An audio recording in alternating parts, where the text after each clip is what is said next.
Sababiin isaa inni guddaan wangeela barsiisuudha jechuudha. Gaayyoon waliigala isaa sababni kiristaanonni yeruma ayyaana waggaa qofa eeggatanii bal'ina ayyaana kun maal akka yaada keessanitti maal isinitti fakkaatanii? Ayyaana waggaadhaan kabajamee oolu waggaa ayyaana Sillaasee kabajuudhaaf uummanni hedduun akka cirracha lafaa akka hurjii samiirraa baay'ataniitii mul'atanii dhuguma kun baay'ee nama gammachiisa nutti baruu sanna qabu. Dhugumatti dubbachuudha ayyaana irraa waa inni galata argatuutu akka addaatti kabajamee bara dargaggummaa dargaggeessi eessatti dabarsuu qaba jettee yaadamee akka dargaggeessa tokkotti oduun qabuun boo'e nana waan ta'eef daa'ima lakkuu lama onaa kennite isaa ol onaa kennite anis immoo wal fakkaatu akkasumatti fidee too galataas fuulduratti dhiyaaddaa hidhee tanan tasaalee.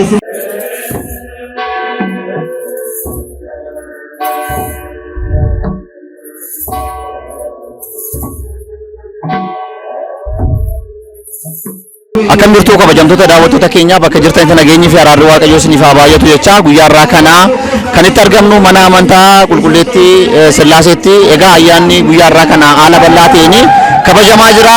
Kallattumaan gara namoota ayyaana kana kabajanii dhufanitti afgaaffii waliin taasisna hanga xumura sagantaa keenyaa akka nu faana taatanii isiniin jechuu jaalanna.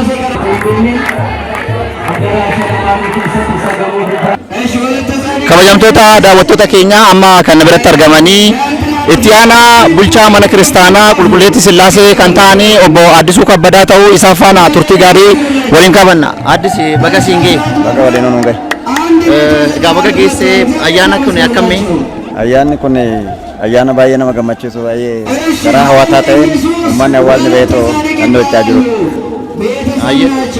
Egaa guyyaa irraa kana kiristaanonni bal'aan ayyaana kana ba'anii kabajaa jiru.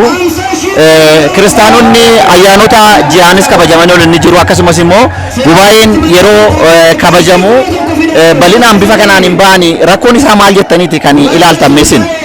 Waliigala isaa akkuma beekamu dhimmi xiyyeeffannaa guddaa barbaaduu fi sirriitti irratti hojjetamuu qabu nama keenya hubachiisuu sirriitti hubannoon sirriitti kennamuufii qaba jechuudha. Sababiin isaa namni oduu sirriitti hubate wangeelli oduu galee fi baay'eetu hirmaachuu danda'a waan ta'eef wangeela irratti xiyyeeffannaa guddaan kennamee hojjetamuu akka qabu waan nutti argisiisuuf gama kanaa irratti xiyyeeffachuu qabnaa kan jedhu qaba.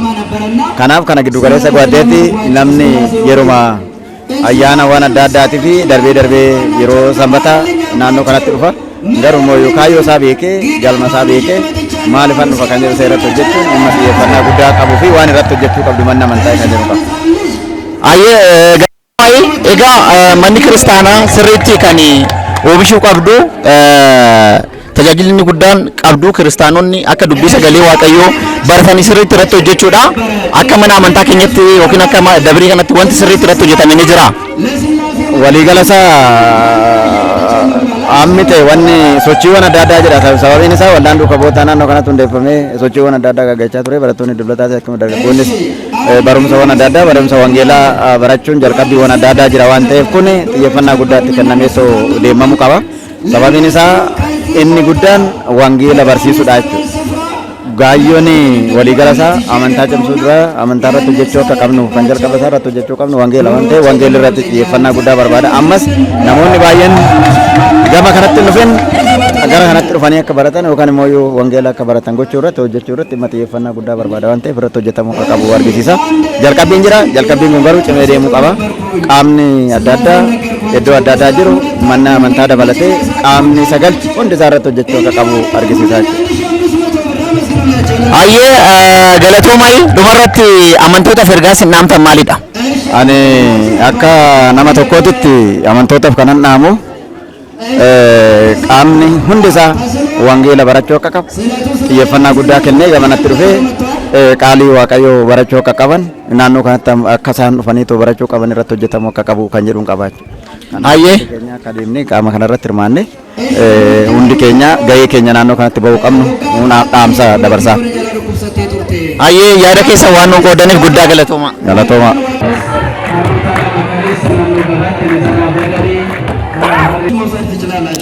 Egaa kabajamtoota daawwattoota keenyaa irra deebiidhaanii bakka jirtanitti nageenyi fi araarri waaqayyoo isiniif haa baay'atu jecha amma immoo abbaa keenya faana kan argamnudha.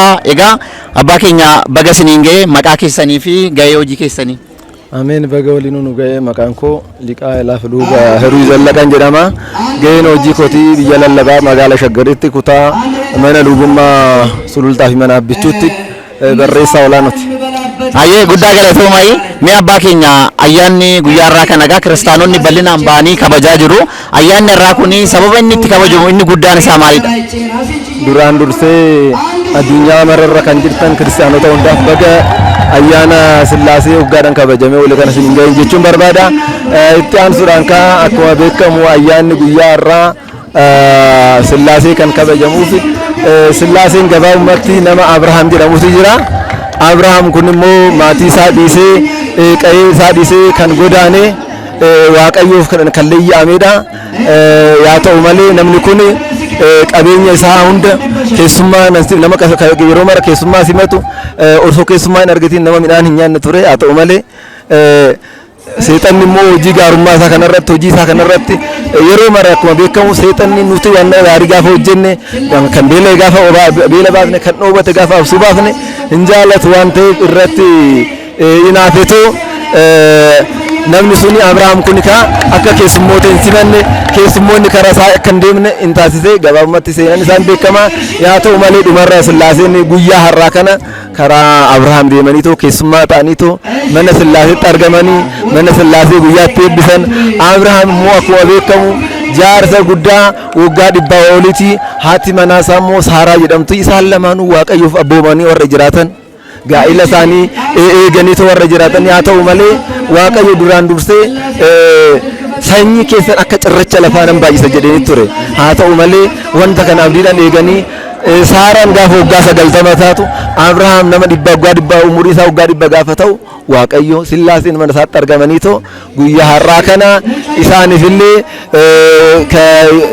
yaannoo laphee isaanii kana fedhii laphee isaanii kana guyyaatti guutame guyyaa har'aa kana guyyaa har'aatti waggaa har'aatti Saaraan hin deessi atis ilma hin argatta jedhanii guyyaa har'aa kana guyyaa misiraachoo Abrahaamii fi Saaraadhaaf misiraachoon guyyaatti ta'e gaafa kana Saaraan illee akkamitti kun ta'a ani umuriin koo waggaa 90 ta'e fedhiin dubartoota irra jirullee narraa dhaabbate ani dulloomete akkamitti ta'a jetteetoo garraamamtee yookiin immoo ajaa'ibsiifattee gaafa kofaltu maqaa isaatis Yisaaq kan kolfu jechuudha. Yisaaq jettaniin jedheetoo guyyaa har'aa kana Sillaaseen misiraachoo Abrahaamii fi Saaratti guyyaa itti himanii akkasumas immoo aarsaan isaatillee Waaqayyo fuulduratti guyyaa fudhatama argate.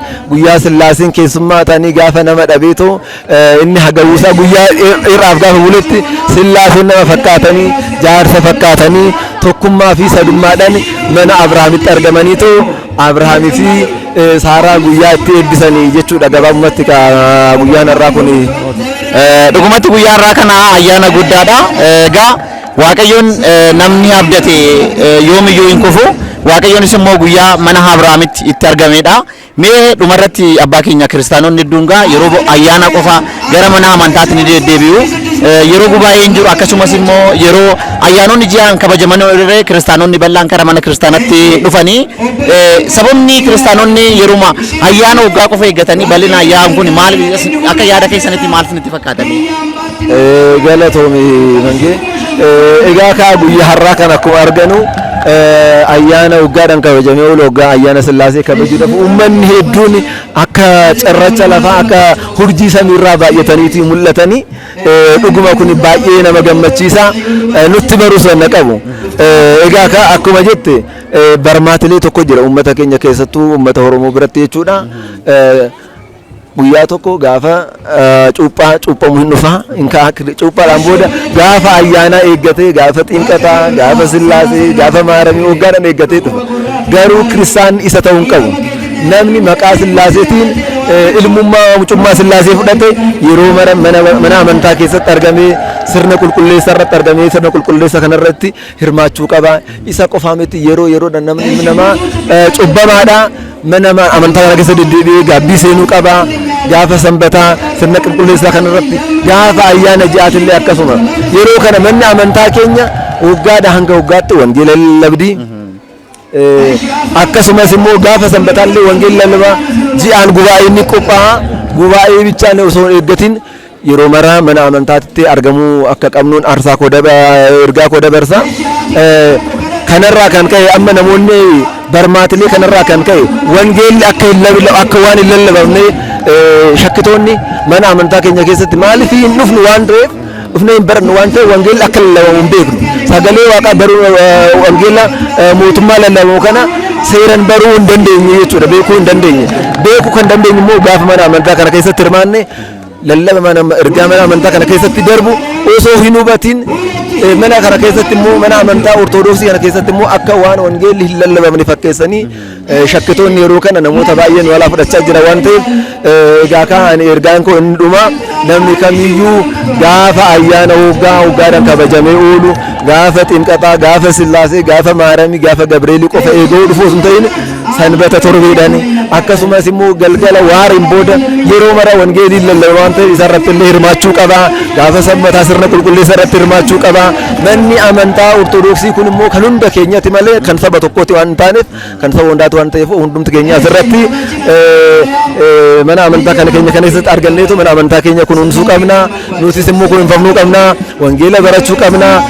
Gaabbii seennee dhiiga waaqa gooftaa keenya Yesuus Kiristoosii fi foon isaa fudhachuu qabna. Inni kan fannoo irratti foon isaa warri dhiiga isaa lolaasee nuuf jecha waan ta'eef nu waamuudhaaf ofitti nu qabuudhaaf waan ta'eef kana barreetu mana amantaa kana keessa akka jiraannu mana amantaatti irraa fagaachuu akka hin qabnu ayyaana qofa eegnee dhufuu akka hin qabnu ergaa koo dabarsuun barbaada. Waaqayyo hunda keenya wajjin haa ta'u. Amiin. Abbaa keenya yommuu taatanii waan sagantaa keenya nu qooddattanii maqaa Waaqayyootiin guddaa galatoomaa isiniin jechuu jaalanna. Sinillee guddaa galatoomadha. Hundumti keessanuu addunyaa mararra jiraattaniitoo sagalee kana kan dhagaa jirtan hundumti keessanuu baga ayyaana waggaadhaan kabajamee oolu waggaa ayyaana sillaasiitti sin ga'e jechuun barbaada. Ulfaadha. Galatooma.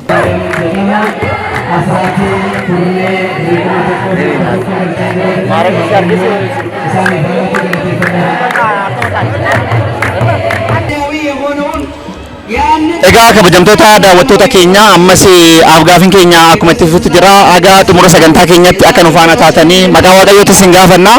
Amma immoo abbaan keenya nu gidduutti argamanii jiranii abbaa keenya faana turtii gabaabaa kan waliin taasisnu ta'a. Aga xumura sagantaa keenyatti akka nu faana taatan maqaa Waaqayyootiin sin gaafanna. Abbaa keenya akkam jirtu baga siniin ga'e maqaa keessanii fi ga'ee hojii keessanii. Maqaa abbaa kan ilmaa kan hafuura qulqulluu Waaqayyo tokko ameen. Ani Malaaka Tsahaay Luba Fiqaaduu Girmaan jedhama. Bulchaa mana amantaa Dabra Mirat Qulqulleettii Sillaasiiti. Ayyee guddaa galatooma abbaa keenya. Mee ayyaanni guyyaa irraa kana egaa kiristaanonni bal'inaan ba'anii kabajaa jiru. Mee egaa keessattuu hojiin dargaggoorraa irratti hojjetamu mana kiristaanaa fi gahee guddaa qaba. Mee akka abbaa tokkootti isin dargaggootaaf ergaa isin dhaamtan maalidha? Dhugumatti dubbachuudha ayyaanni irraa waa inni galata argatuutu akka addaatti kabajamee Waaqayyo dhugumatti bulchitoonni mana amantaa sulultaa keessa jiran iddoo hundaa dhufanii raawwatanii mana amantaa kanatti halkan guutuu tajaajilaa turanii uummanni jirus baay'ee kan nama gammachiisudha. Arjummaa Sillaasee hunda keenya faana haa ta'u dargaggoota ergaan ni dabarsu. Akkuma wangeelli qulqulluun yeroo dargaggummaa keetii Waaqayyo kee yaadadhu akkuma jedhu sana dargaggoonni Waaqa isaanii yaadatanii yeroo ammaa kanatti jechuudha humna yaada isaaniitiin hundumaanuu cimanii gara Waaqayyootti dhiyaatanii abbootii jala ta'anii baratanii yaada abbootii dhaga'uudhaniin mana amantaa teenya tana yookiin tajaajila jiru gara fuulduraatti harkaanfachiisuudhaan cimuu qabanii mana Waaqayyoo keessa jiraachuu qabna. Lubbuu keenyaafis foon keenyaafis waan itti eebbifamnuuf kanaafuu Waaqayyo gooftanii hunda keenyaan waa eebbisu. Waaqayyo hunda keenya faana haa ta'u gara mana Waaqayyootti koottaa teenyee haa barannu qulqulluu Sillaaseen hunda keenya faana haa ta'an. Amiin. Abbaa keenya dhumarratti ergaa isin kiristaanotaa dhaamtan maalidha? Kiristaanonni hundumti keenya egaa hundumti keessanuu gara mana Waaqayyootitti akka dhuftaniin jedha. Kana yeroon jedhu dhuguma dubbachuudhaniin aduu jireenyi keenya manni keenya hojiin keenya hundumtuu kan eebbifamu mana Waaqayyootirraa fagaannee hoomtu wanni jiru waan hin jirreefi mana Waaqayyootitti aduu dhufnee garana dhufnee Waaqa keenya kadhannee hundi keenya nu gaatamee dhaaltu mootummaa isaa waan taanuuf gaabbiidhaan deddeebinee mana Waaqayyoo keessaa jiraannu. Waaqayyo hunda keenya faana haa ta'u. Waaqayyo isin haa eebbisu. Ayyee abbaa keenya guddaa galatooma.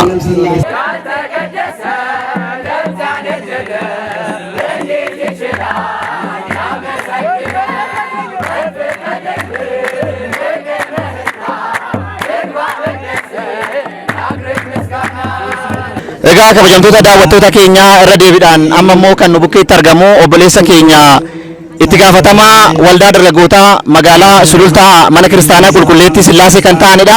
Obboleessa keenya baga siin ga'e. Ameen baguma walumaan geenye baga geessa. Mee dargaggummaa siin maalidha? Egaa akkuma kitaabni qulqulluun dubbatetti bara dargaggummaa keetitti Waaqayyoon yaadadhu jedha waan ta'eef bara dargaggummaa keenyatti immoo Waaqayyoon akka tajaajilu akkuma kitaabni nu ajaju dargaggummaa keenya mana kiristaanaatti akka dabarsu. Egaa dargaggummaan yeroo reebanii qabanidha. Yeroo humna ho'aadha. Bara dargaggummaa dargaggeessi eessatti dabarsuu qaba jettee yaaddamee akka dargaggeessa tokkotti? Tole dargaggeessi dubbii sagalee Waaqayyootiin yoo ijaarame biyyaafis ofiifis maatiifis gaachana ta'a waan ta'eef akkasumatti immoo dargaggeessi naannoo mana amantaa jireenya isa sagalee Waaqayyootiin guddachuu fi ijaaramuu qaba jedheen yaadaan akka dargaggeessa tokkotti. Ayyee guddaa galatoomii manni kiristaana keenya dargaggootaaf amman bootaa kennuu qabdi jettee yaaddaata akka dargaggeessa tokkotti? Tole jaarrawwan darbe keessatti dargaggeessi mana amantaa keessatti baay'ee fudhatama hin qabu ture. Ammatti garuu waan gaarii jira. Dargaggeessa dubbii sagalee isa Waaqayyoo isa jiraataa ta'e isa qulqulluu ta'e isa nama tasgabbeessuu dargaggeessa yoo barsiisan dargaggeessi mana amantaatiif utubaa fi gaachana waan ta'uuf. Ayyee guddaa galatoomii dhumarratti mee dargaggootaaf ergaan ati dhaamtu maalidha? Tole ani immoo ergamoota dargaggootaaf wannan ergaa dabarsu dargaggoonni karaa mana amantaa dhufanii jireenya isaanii jiruu isaanii Waaqayyo wajjin akka godhatan akkuma dargaggoowwan sadeen kitaaba qulqulluu keessatti arginu san isaan waaqolii tolfamaaf hin sagannu jedhanii akkuma mootii fuuldura dhaabbatan ammas dargaggeessi waaqolii tolfamaaf otoo hin ta'in isa waaqa lafaaf samii uumeef akka tajaajilan akka Waaqayyo wajjin jireenya isaanii bara dargaggummaa isaanii qajeelchan ergaan dabarsaaf. Ayyee waan yaada kennu qooddoof guddaa galatooma. Ayyee galatooma. Ayyee galatooma.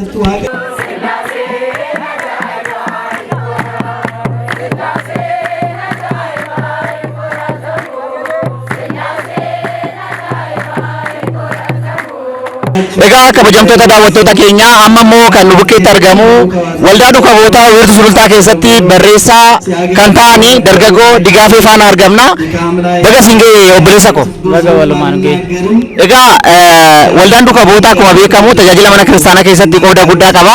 Mee waldaalee biroo keessa adda kan isa godhu maalidha?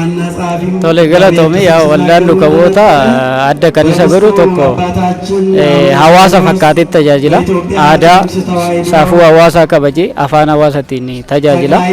Kanaan immoo fakkeenyummaa guddaa kan qabuu fi biyya keessa hanga biyya alaatitti keessoo sabni kamiyyuu afaan isaatiin tajaajilamu aadaa isaa giddu galeeffatee waaqeffachuu hin barbaada.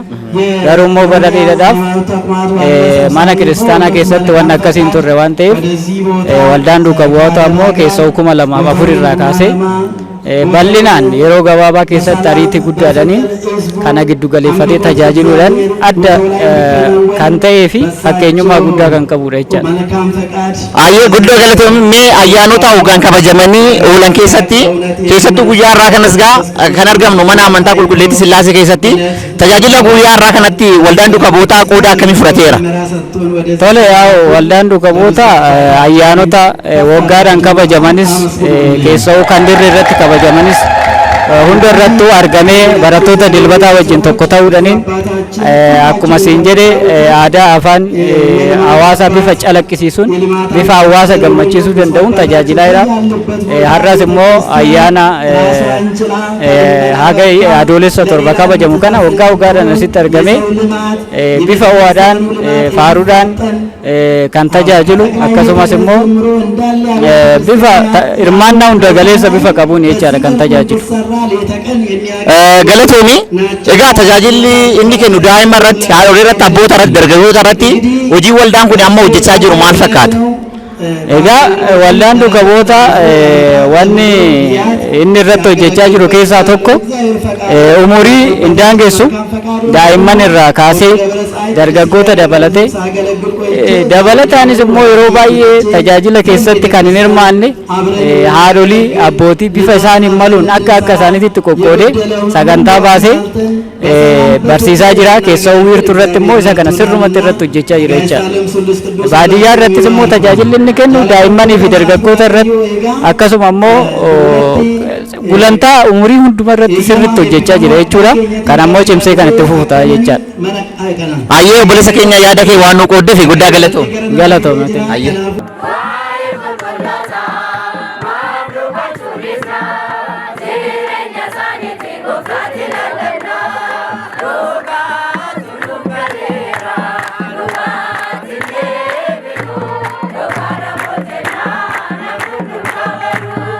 Egaa kabajamtoota daawwattoota keenya egaa oolmaan waaqayyoo waan guddaadha.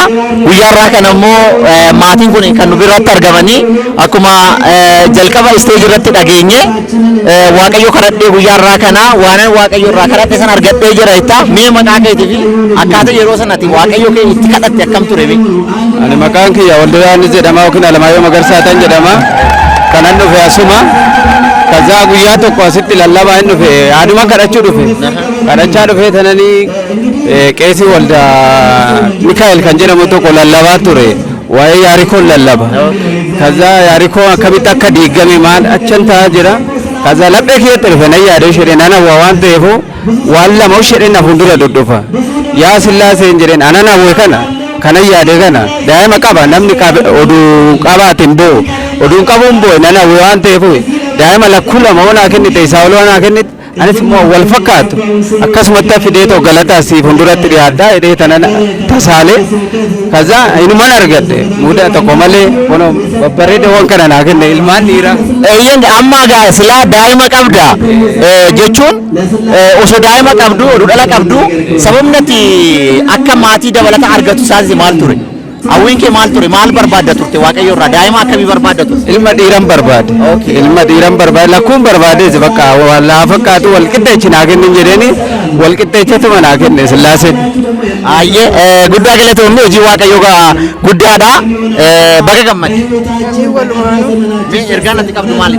Galanni waaqayyoof haa ta'u ilmoo fayyaa qabdu wal qixxeessee nuu kenne ammarree Sillaasee galanni haa ga'u jedhu. Egaa akkuma asitti amma ragaa baatanii obboleessi keenya yookiin immoo abbaa warraa kee galee sitti mee akka guyyaa akkasii kana waaqayyo guyyaa akkana kana kadhadheen jira dhala amantaa akka nuu kennu kadhadhee jedhe sitti immoo sana boodadhaati kan dhageechime. Natti himne erga daa'imti dhalattee anis latiin qabaadhee natti hime malee nageenye. Kana dura nageenye jechuudha. Hojii waaqayyo guddaadha. Raajiin isaa guddaadha jechuudha. Harmee keenya sinoo. Anis amiin ka wajjumaanuu bakka gammanne. Ergaan qabdan maaltu jira?